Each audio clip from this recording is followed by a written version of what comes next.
Եվ հիմա պիտի չթողեմ, որ ձեռքը երկարացնի եւ կենաց ծառից վերցնի եւ ուտի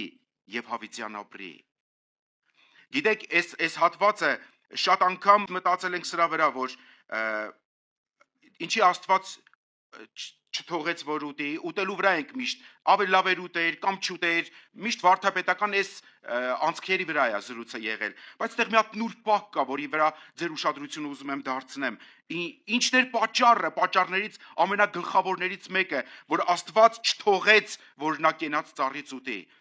Ասենց տերմին է այստեղ գրված, չլինի իր ձեռքը երկարացնի։ Եբրայերեն բնագրի մեջ շալախ յադ բառն է օգտագործվել, որ հին եբրայեցիները այդ տերմինը հասկացել են հայերի պես, ոնց որ մենք հիմա հասկանում ենք, որ մենք այդպես տերմին ունենք, ինչ է ձեռքդ երկարացրել։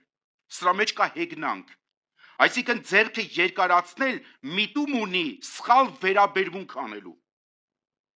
Ձեռքը երկարացնել նկատի ունի փչացնել,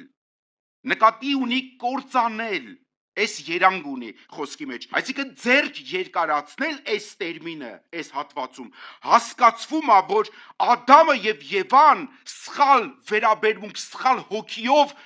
մոտենում են կենաց ծառին, նրանք անարգանքի հոգի ունեն կենաց ծառին մոտենալու։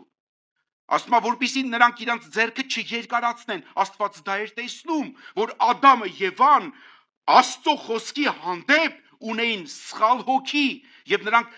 կործանելու, ծռելու, փչացնելու հոգիով պետք է մոտենային այդ կենաց ծառին։ Աստված ասեց, ես չեմ թողում։ Ոչ թե որ իմաստեսի էր, որ նրանք խելքի պիտի գային, փրկվեին, Աստված էլ չթողեց։ Այտենց չի։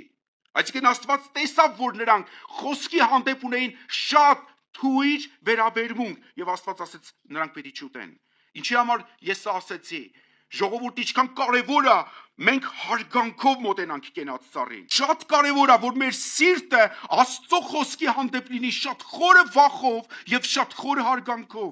Սուրբ Հոգուն տեղ տանք եւ ասենք Աստված իմ, մենք ուզում ենք քո կենաց ծառին չմոտենանք ինչպես Ադամը կուզենար մոտենար, բայց մենք քո կենաց ծառին ուզում ենք մոտենանք ամենայն վախով ու հարգանքով, որովհետեւ մենք ուզում ենք դու մեր սրտերի հետ խոսես։ Ամեն։ Թող նա մեր սրտերի հետ խոսի։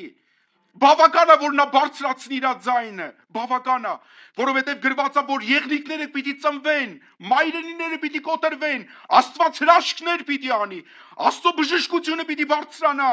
գետերը հավիտենական պիտի հոսեն, բավական է, որ նա խոսի։